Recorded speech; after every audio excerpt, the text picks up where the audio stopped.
Peace and blessings, everyone. Welcome to the page here. Welcome to the channel, I should say. I always keep saying page all the time. I don't know why I like to say that. Welcome to the channel here at Space Invaders TV. Welcome you all. Today is October the 14th, 2021, Thursday. Yes, indeed. Peace and blessings be with you all. Welcome back to my subscribers. If you're new to the page, welcome. Look around. If you like some of the content, subscribe. Make sure you all are sharing it with your peers, friends, family member, because this is all about each one teach one. I bring forth topics and things of that nature, and I share it with you guys. And it's a way for all of us to learn from each other. So even if I'm saying something that may be wrong, hey, drop a comment, correct me. This is not about, none of that. I'm here for the people to bring forth information, to the viewers. I'm not here to judge you, about what you feel about what I said. This is a forum so we can converse and share and bounce thoughts and ideas off each other and give each other knowledge, So I bring it to you in a video form. You leave a comment, I see it. Others who are subscribed to the page, they will see the comments too. So we can learn from each other. So just like I bring content to you guys, I also bring where you can fact check me. I bring my notes. I tell you where I'm getting this info from, where I gathered it all from. I'll let you know. So there's nothing where I'm just coming off the top of my dome with some of these thoughts. Yeah, 50-50 is part my own and part of what I've read and seen, and experiencing. So today what we're going to get into is we're going to get into the hot topic is like not only here in Guilford County, North Carolina, where I reside, but around the country. The school nutrition, the menus, the lunch menus, what they're serving our children, it needs to be better, healthy choices for our children, in these school systems, how they're trying to mute us adults at these school board meetings and things of that nature, and how we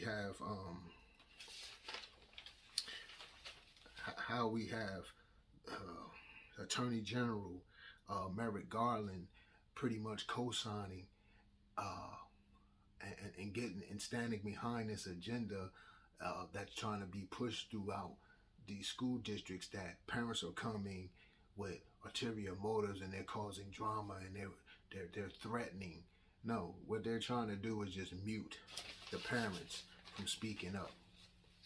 So that's what we're going to talk about. But just to give y'all a brief update, last week I know I spoke about, if y'all tapped in and watched the video last week, I did, and I talked about what I felt was double taxation in the state of North Carolina, where you're being taxed on your vehicle yearly, and I feel like that's a double taxation, because you're getting taxed when you purchase the vehicle. You're getting taxed by your county, you're getting taxed, some places may get taxed by their city, you know what I'm saying, all when you purchase the vehicle. If you're purchasing it from a dealer, you know what I'm saying, you're getting hit with those types of taxes.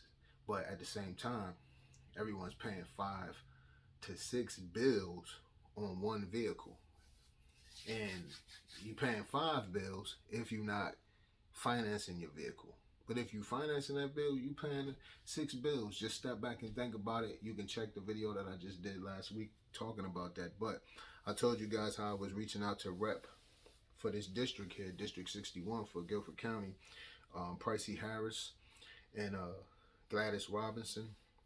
I've continuously been reaching out. I haven't got any word back from them, but I'm going to keep reaching out to them, because I want to know what, the proper means of what I really need to do, and putting forth or presenting this idea for the bill to not, like, you don't have to do away with the taxes, but let's find a happy medium. Like, you don't have to hit people in the pockets the way they are when it comes to this taxing your vehicle yearly. So if you haven't checked that video out, if you haven't seen it, tap into that. Um, but yeah, I'm staying in contact. I'm trying to continuously reach out to them, and I'm not gonna stop until I get some answer for either one of them. So yes, I'm still waiting to hear back from Pricey Harrison, uh, that represents this district, District 61, and I'm still reaching out to our Senator Gladys Robinson. Have not heard from those women yet, but if you know of them, pass the video on and let them know I'm calling. I've been calling. Yeah, so getting into it, yeah, y'all see the title, y'all know. So our children are being mishandled right before our eyes, ladies and gentlemen. All around the country, you seeing it. Our children are being mishandled. And these folks don't want us parents to say nor do anything about it. You know, they can't really mute us parents. So what is happening is they're starting to eject parents from school board meetings. Once we raise our concerns about issues we have concern with in our districts, what's more alarming is the school board are having metal detectors and things of that nature, and the high presence of police securing them during these board meetings, these school board meetings, because they have run with this narrative that the parents are coming and these different groups are coming to attack and harm them, which isn't true.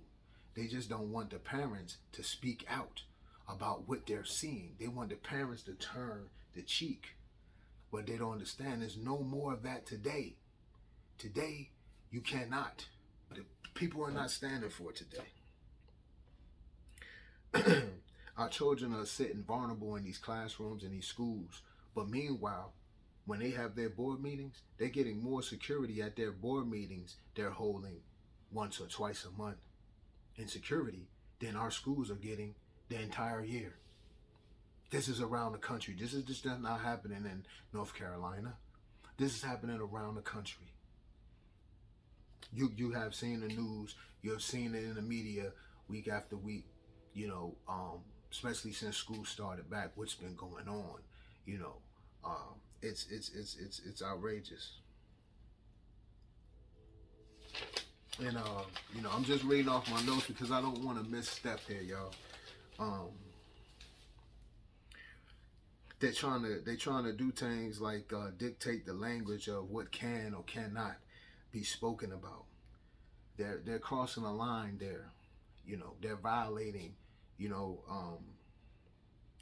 These schools officials have gone so far as getting the U.S. Attorney, the U.S. Attorney General Merrick Garland involved, which we'll read about in my notes. And I'm gonna let you know the connection and why he's so involved. He's not involved just for no reason. I'm gonna tell you why he's involved. If you don't know, you're gonna learn today.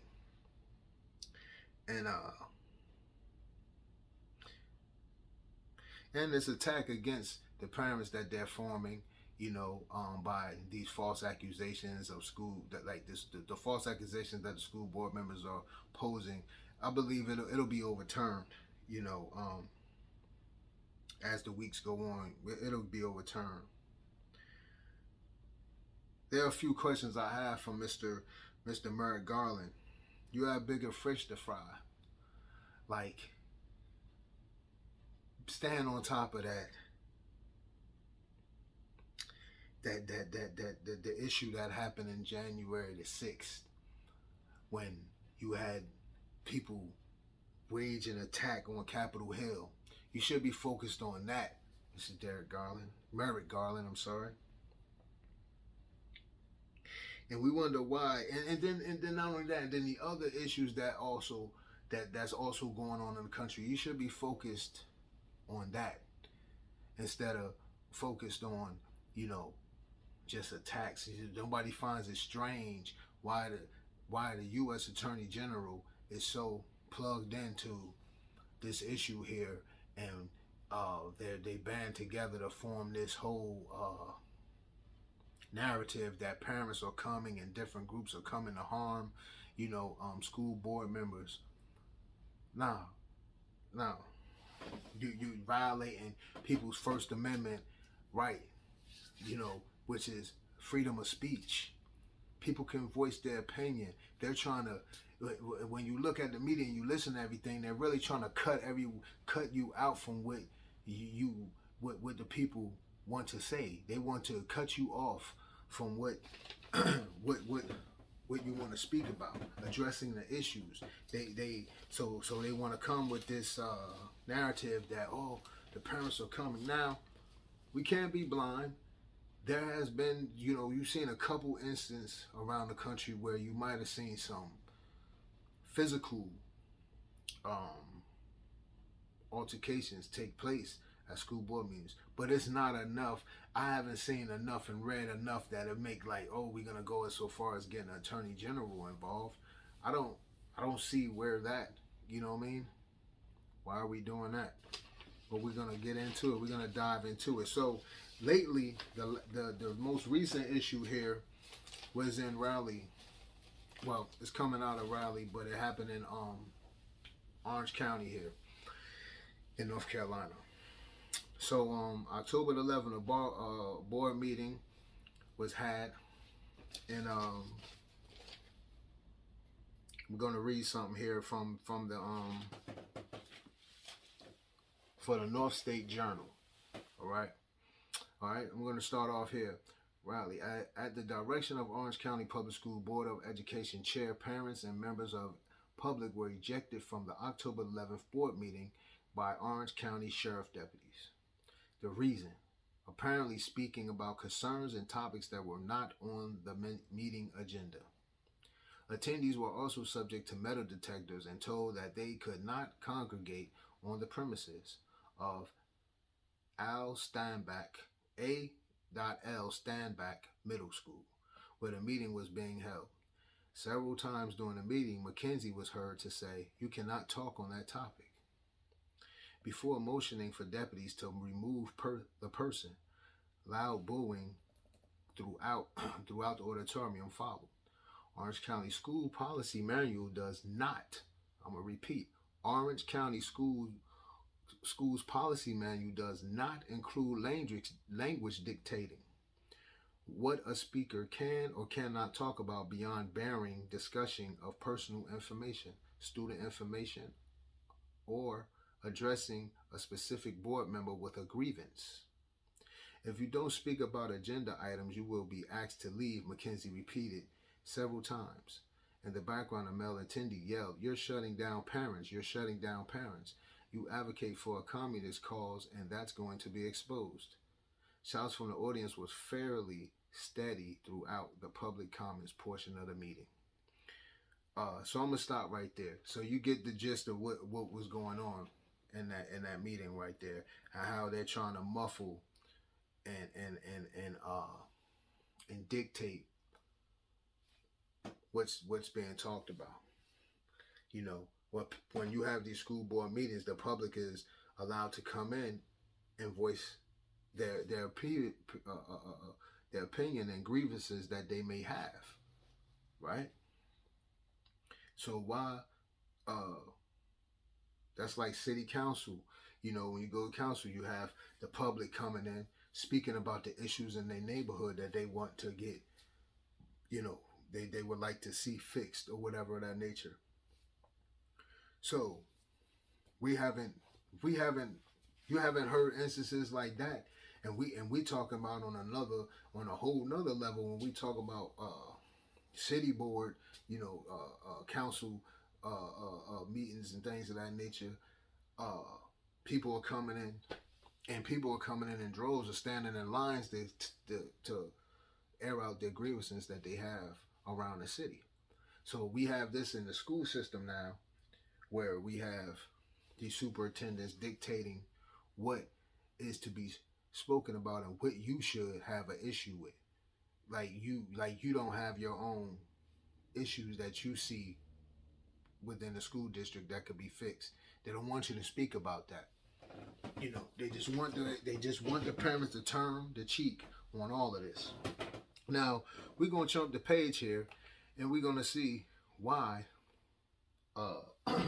Merrick Garland, U.S. District Attorney, why is he so involved here now? What is the real reason why he's involved? And the real reason why Merrick Garland, U.S. Attorney General, is involved is because his son-in-law.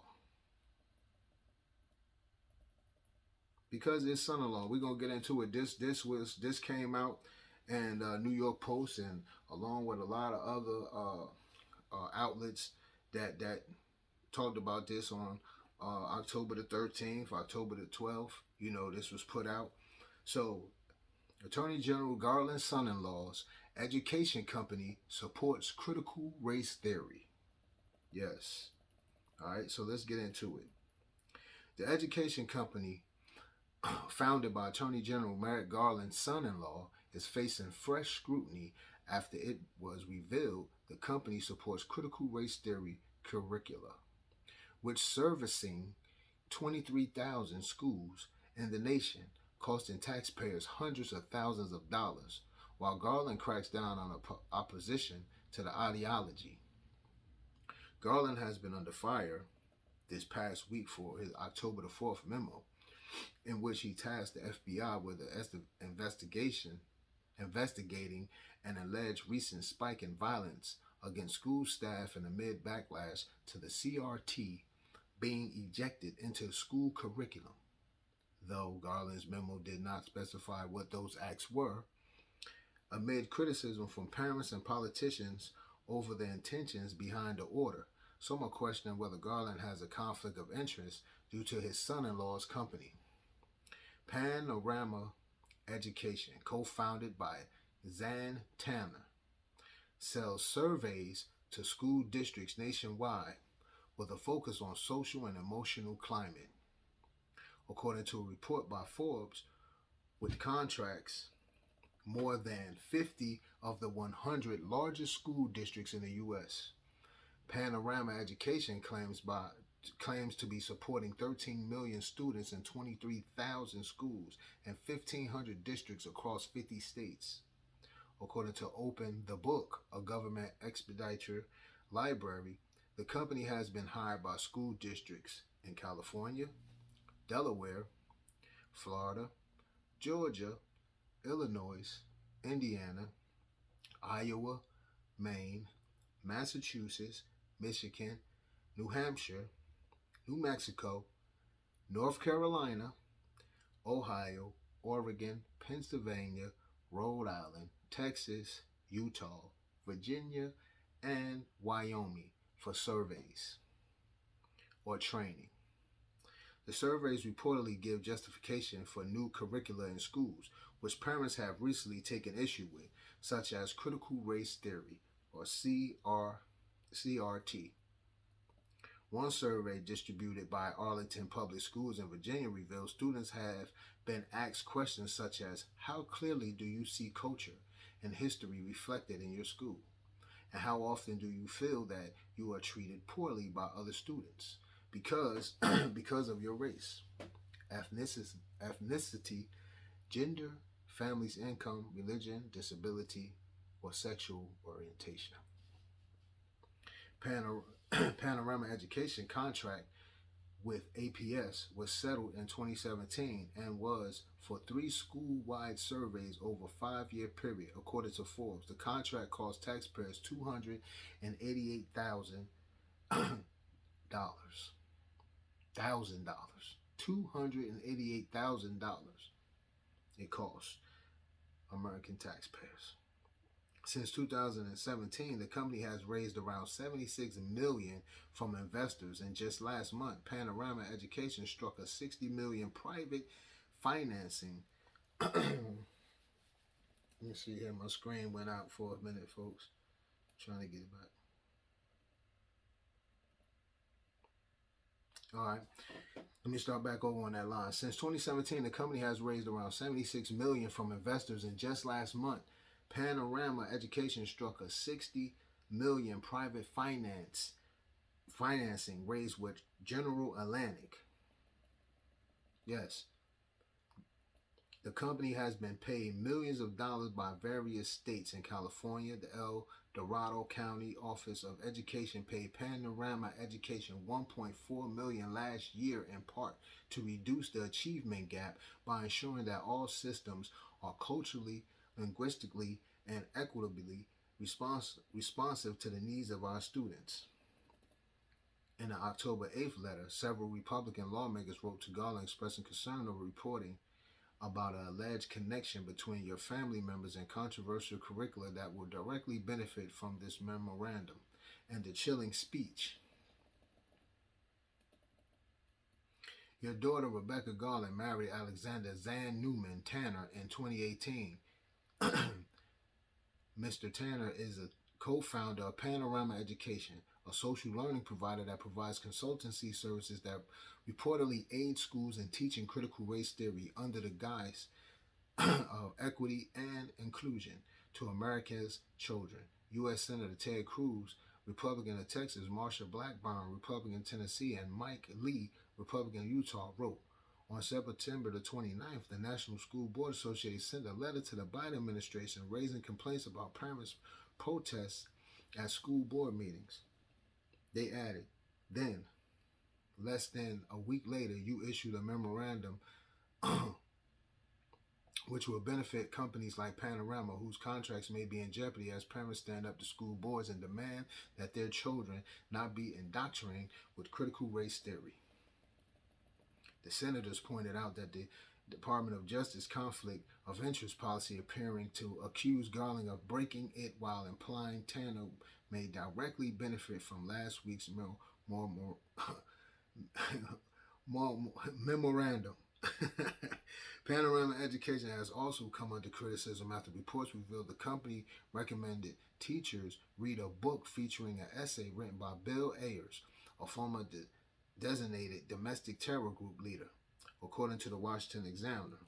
Last week, the company shared on social media 11 books that educators could read to enhance your own social emotional learning. This is going deep, man. Including on the list was Teaching When the World is on Fire, a 2019 collection of essays. The first essay in the collection is written by Ayers. The editor of the collection, Lisa Delpit, an education activist, called the essay a masterful ode to teaching when the world is on fire. The essay put a focus on race, telling teachers that the system they are joining hates black and brown and poor kids. The Department of Justice did not immediately respond to the post's request for comment. So that's why you see, ladies and gentlemen, why U.S. Attorney General Merrick Garland is so engulfed in this. Because his son-in-law, Alexander Xan Tanner, married his daughter. Yes. And the company that is supplying the literature for critical race theory is his son-in-law's company. And there's a lot of money on the table. So you understand what's going on right now and why they're causing this. They're trying to make the parents out to look to be evil, and then they're grabbing all of these different groups and saying that all of this is going on at these school board meetings. But we're not seeing half of what they're talking about. You know, they may have taken an incident from here and there and then try to form it and make it seem like, oh, this is going on across the nation. When isn't it true? What's actually happening is you have other senators and everything, representatives from around the country, they're speaking up about it. The parents are yelling loud about it. It's gotten a lot of traction. So boom. So now you have him coming. It's not per se that he's really there to like he's really to stop a situation that's really happening. No, he's coming in and he's the U.S. Attorney General Merrick Garland has pretty much created a situation and making it he actually helping this the school board and superintendents with their agendas to pretty much mute the people and taking away everyone's First Amendment rights, which is freedom of speech. So that's what's going on, ladies and gentlemen. So when we figure this critical race theory, look how deep it goes. Look how deep it goes. We have our own U.S. Attorney General. His son-in-law, Panorama Education, is the company who's supplying the literature for critical race theory around the country. I read off the states to you. This is out of the New York Post. You can just Google what I'm saying, Merrick Garland, and you'll see. Google his son-in-law, Alexander Xan Tanner, and then you'll see that he is a owner of Panorama Education. So now you see how deep this critical race theory is. It's not about it's all money gang here, and that's what it's always been about with this education thing. That's what it's been about, ladies and gentlemen. So now we see why the U.S. Attorney General. So what my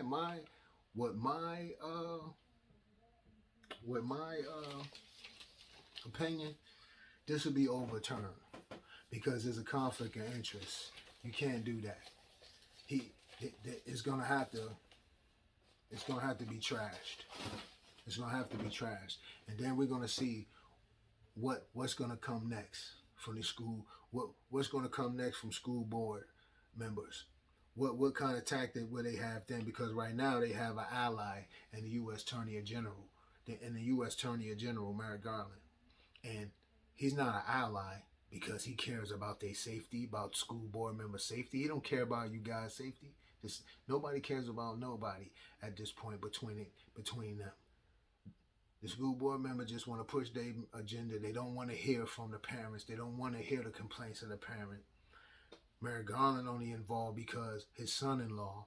Because why haven't we heard from an attorney general about all the other issues that have been going on around the country, about the shootings in the school, school lunches, the poor nutrition, security, period, within the schools? Why haven't we heard from an attorney general, the U.S. Attorney General, about those issues when it comes to education? So when the last time have we heard an attorney general being caring so much about the education? It's not his job, So, but he has an agenda to protect his family's wealth. His daughter is married to this gentleman, so he's got to protect it.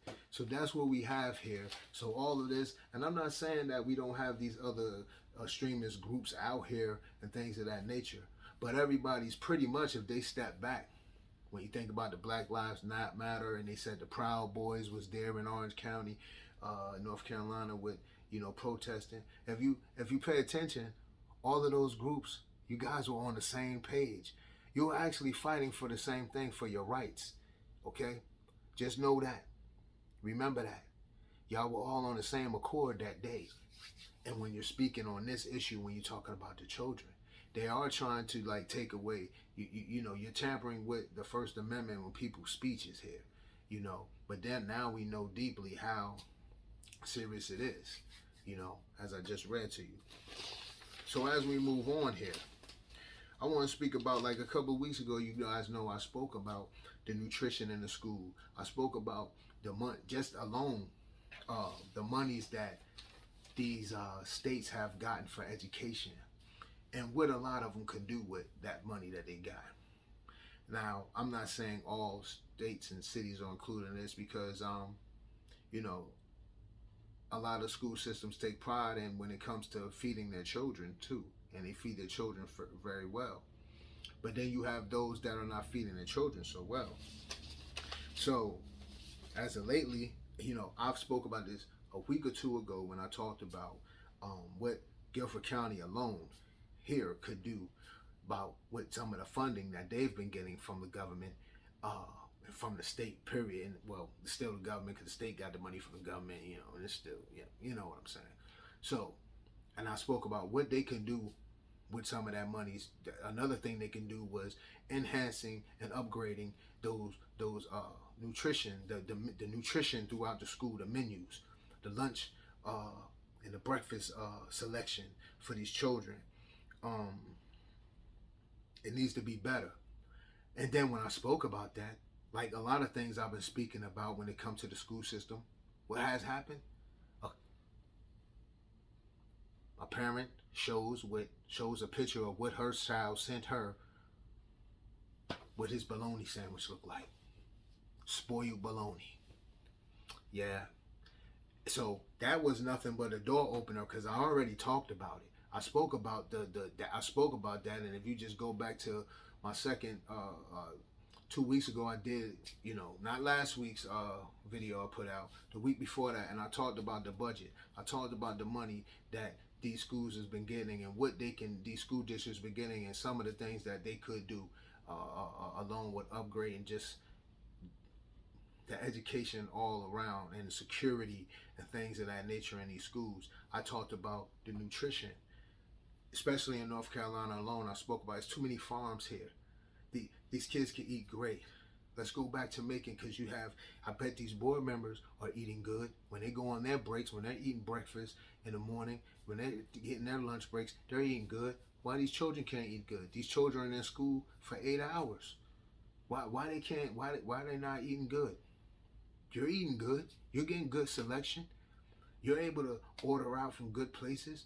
I'm hearing about schools having to take money and go they're having to go, principals and things are having to go to the grocery store around the country and get groceries and to just in order to have a good lunch for their children and good breakfast and things. They have to go to the grocery store and buy the items they need because they couldn't get what they needed, so they had to take some money and they had to go get. I'm hearing about people using fast food restaurants, contracting them out to prepare the lunches and things for their school and breakfasts around the country. This is a situation that, this is a big eye opener, man, that this is something that's been going on. The selection, listen, it's poor. How much food has been wasted? I'm hearing stories about the foods are being wasted. Before the pandemic, they're just tossing out food. This is going on around the country. They just tossing out food. They're not sharing it. I mean, you have homeless here. The homeless population here is not the greatest here in Guilford County. How about preparing that food instead of throwing it out? How about preparing it in bags and somehow getting it out to the homeless? They can never have enough food. They're homeless. How about helping them out? How about doing that with that extra food? It's taxpayers' money, ain't it? You just throwing it in the garbage. It ain't the best quality of food, but I'm saying it. Give it to somebody. They don't. You're not donating that food. You're just tossing it out. Come on now. Come on, man. They really care about the hunger, kids being hungry and things of that nature. Okay, granted, they did do some things last year here in Guilford County, and I believe probably around the state where they went door to door providing the lunches during the pandemic, doing the virtual learning. They had pickup sites where kids can go pick up the lunches. Why are we not able to create those same things instead of tossing the food out? Why are we not able to give that food away? Let's try something before you say it won't work. Because some people might say, "Oh, that ain't gonna work." If you haven't tried it, you can't say it don't work. God built this world, built this earth, created the earth in 6 days. Don't say what can't be done. All things are possible. All things is possible. And he slept on the 7th. All things are possible. So don't say. And that's not talk about. That's not the earth. Even the atmosphere. He took a day to creating and putting together the atmosphere. Okay? So don't say what can't be done. If you haven't tried anything, don't say what can't be done, because there are those that may watch this right now and say, "Oh, that's too much. We can't do it." God created this earth in 6 days. He created an earth in 6 days. All I'm saying is the food that you've been granted, that's been provided by the Most High, whether you believe it or not, how about trying to get it out there to the ones who need it, other than the children? How about even some of the ACEs programs, instead of giving them crackers and juice, which is fine, but how about preparing the bag lunches for them, the bags for them, so maybe those kids, if you put caring about those, leave those lunches for the kid, leave that leftover lunch for those kids, bag it up for those kids, and let them, be able to grab it if they're in the ACEs program. They can be able to take a bag, take that home for dinner maybe. There's so many options. If you ain't tried nothing, you can't say it ain't gonna work. So before anybody that watches say, oh, that ain't gonna work, that's gonna be too much. No, it's not. There's enough money that the state has got, that each state has got for education, that they can pay for the extra time for food service workers to do that. Trust and believe me. Trust and believe me. So, I don't want to skip over anything.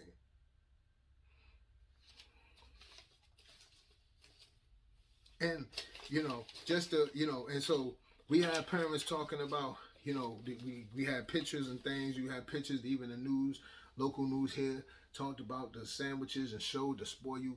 So my thing is, okay, so they put the blame, so they blamed the company.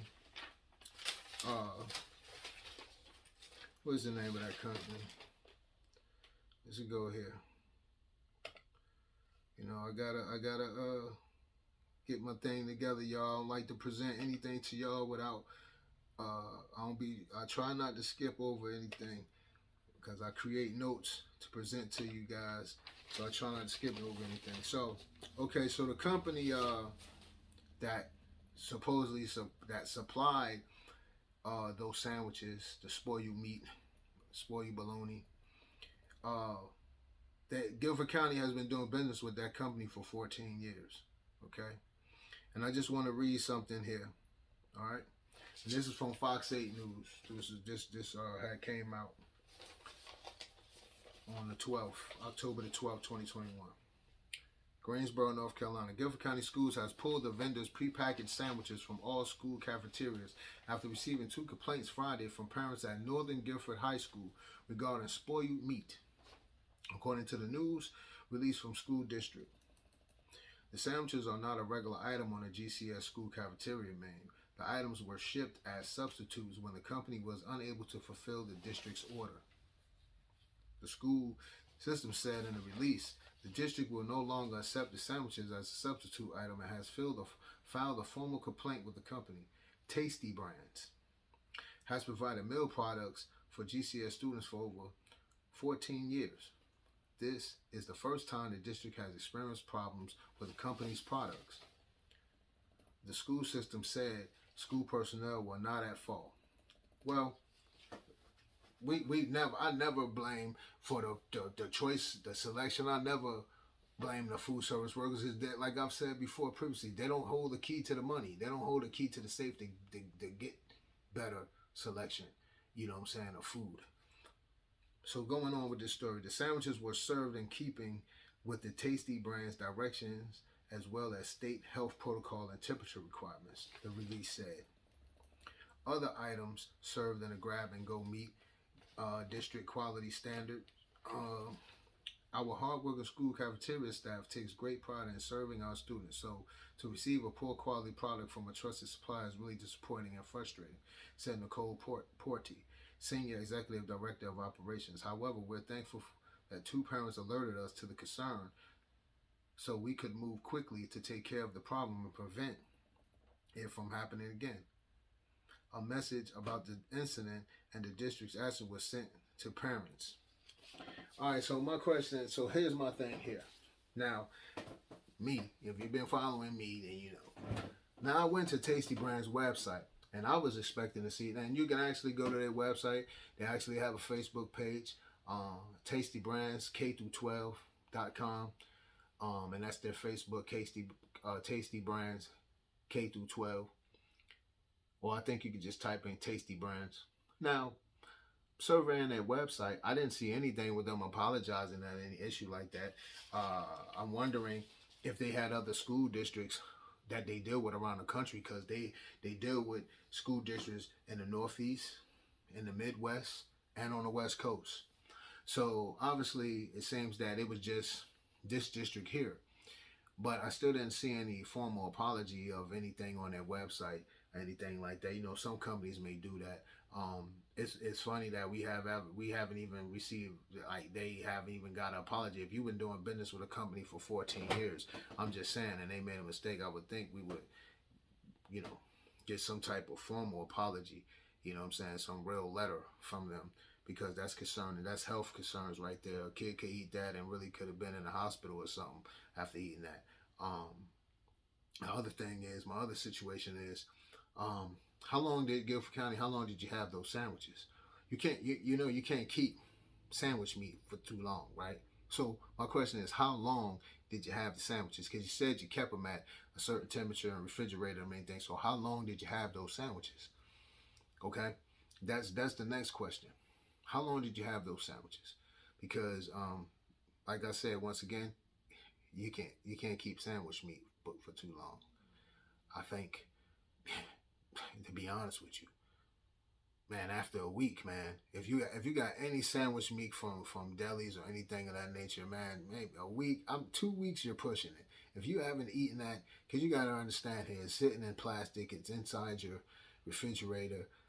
It starts to get oily, starts to form different little condensation.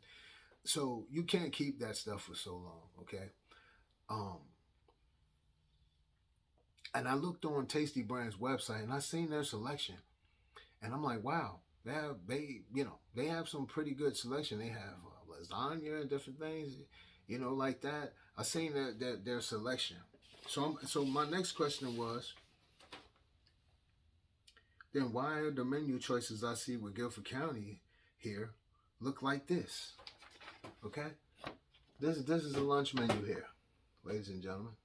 So I asked, why, why do you have these things on here? You know, what is this? What is ranch green beans? What is ranch green beans? Do anybody make ranch green beans in their home? Uh, Chicken chunks. What is chicken chunks? Like, just what? Is that white meat?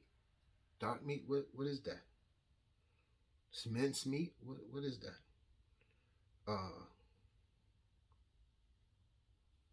I mean, it's just things that I'm looking at on here. General Toast chicken chunks. Uh, Again, them ranch green beans again.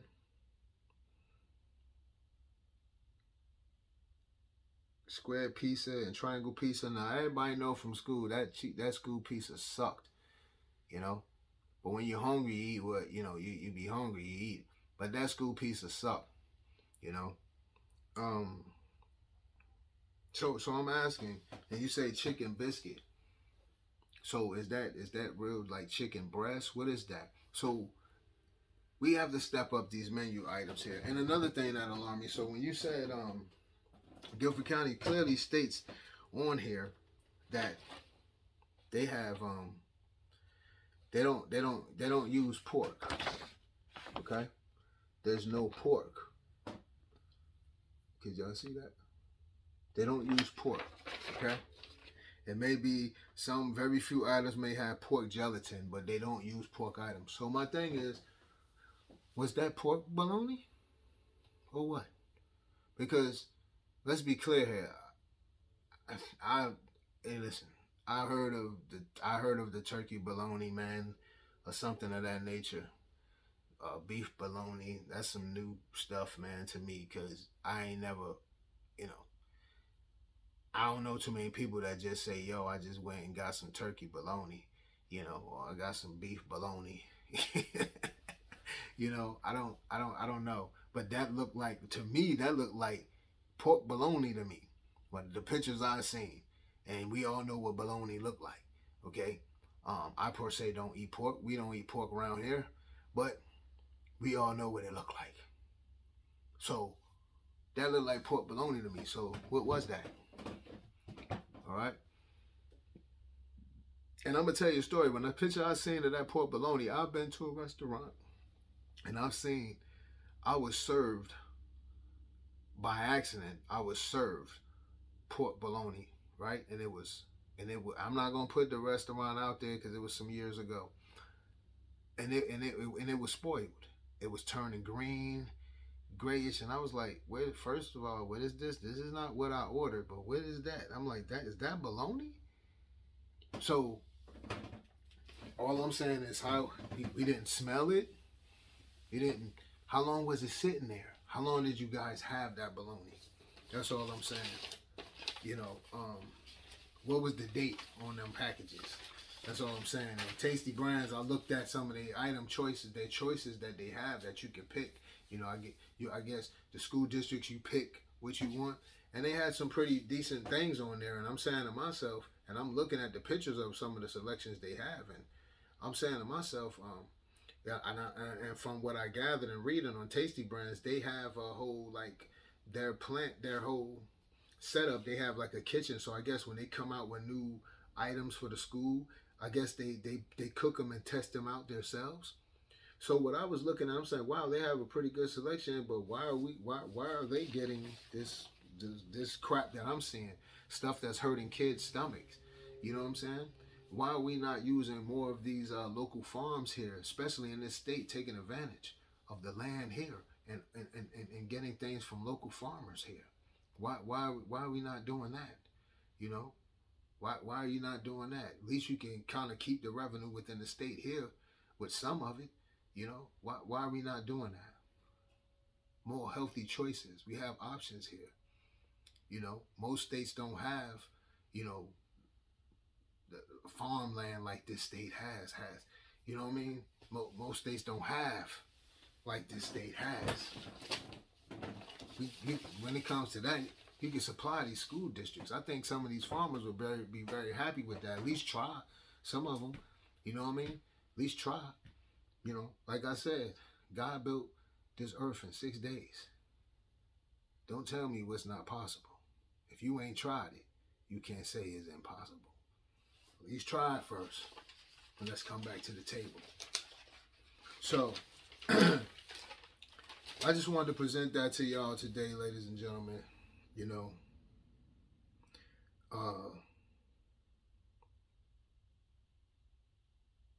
like all the issues that I've talked about with the GCS, you know, and it's funny how I spoke about many issues and then it's like, bam, I can speak about something one week and then you'll see something about the next week what I've talked about, at least a couple of days after I spoke about it, you'll see the issue present itself in a more broader form.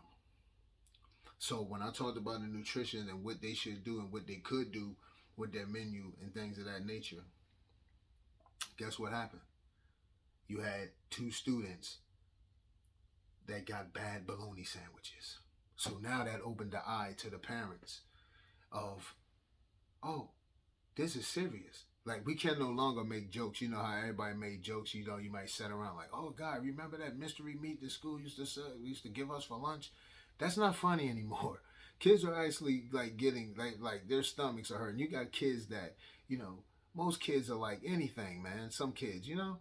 But when you have kids that are like, I don't want that. Like my child, she's like, I'll bring my own lunch. I'm like, great. So she brings her own lunch to school. She doesn't eat that lunch. There's maybe one thing that she likes to eat, and I still like, I don't think she eat it, but you know, she's a kid. All right, you want to eat it, you know. So I don't try to kill her dream so much when it comes to that. But you know, we still have to be mindful. When I look at this menu, you know, you say to yourself, when you go on break for lunch, most people, you want to make sure you go at a good place. You go get you a good place for your lunch and breakfast at least once a week. You know what I mean? If anything else, you know. But you got these kids every day. We got to take care of the children, man. So this is what we feed them while you go out and you eat, you know, school board members and superintendent of schools. You guys can go eat great. Go eat great. Go have lunch parties. But these kids are eating what they're eating. Why? When you have the budget. Definitely you have the budget now. You have no excuse now. You have the budget now. You have the budget. What is the excuse for that? Let me guess. Because Sean Contreras said about the about the heating systems and everything, they were on back order. That's what they were saying. So what are we gonna say now? The bread is on back order. Is this bread on back order, Contreras? Come on now. Well, what's on back order? Because I'm gonna tell you one thing. What is ranch green beans? That ain't on back order, huh? You got a lot of that because you're serving up a lot of that throughout the month. Ranch green beans. We don't serve that in my house. I ain't never had no ranch green beans. I ain't never even seen that in a restaurant nowhere. I don't know what restaurant you may have been to. If you've been to a restaurant where they serve ranch green beans, raise your hand, please. Leave it in the comment. And I ain't never had no ranch green beans. You know. Come on, man. We gotta do better, man. You got to do better. What's barbecue turkey sandwich? What's a barbecue turkey sandwich? So, what is that? Is that actually white meat? Is that actually, what's that, dark meat? Is that actually cut from the turkey? What is that? Is that turkey slices with barbecue sauce on it? That's nasty. Like, if that's like turkey, like lunch meat, sandwich meat, turkey with barbecue sauce, that's disgusting. So like, what is that? You know? So I could just go through this Guilford County. I can go through and I'm pretty sure some of the schools, their menus, some schools around the county, their menus may be different. But the one I'm looking at here that I got from my child's school, I'm gonna tell you right now, it ain't a go, man. Like, you gotta do better here. You know, just because you add a fruit cup at the end of each item here, that don't make it healthy. You know. So, yeah, that's my time, folks. Because I thank all y'all for tapping in and tuning in with me. Make sure y'all share this. Tell a friend and tell a friend. I'm gonna keep speaking up about the issues here. Like I said, this is Space Invaders TV. Talk about local, national, and world issues here. Leave your comments. Share. Subscribe to the page. I'm gonna be coming right back later on this evening on the this Thursday the 14th, October the 14th, 2021. But come back later this evening, you'll get another video from me as well, because I want to talk about another topic, and I'm going to talk about another topic here, and it's something that I think that, you know, will be an eye opener and will make a lot of people think. This topic is just talking about us as adults, and I'm just gonna I'm gonna talk about sexuality and preferences. You know, it's your prerogative, and so we're gonna dive into that. That's gonna be the next topic we talk about here. This evening I'm gonna come back with that. This evening here that you get in this video, October the 14th, 2021. So be looking out for that. I want to thank all of y'all. Peace and blessings to you all. It's all about student lives matter with me when we talk about the Guilford County school system, folks. So y'all stay blessed, and I'll talk to y'all later.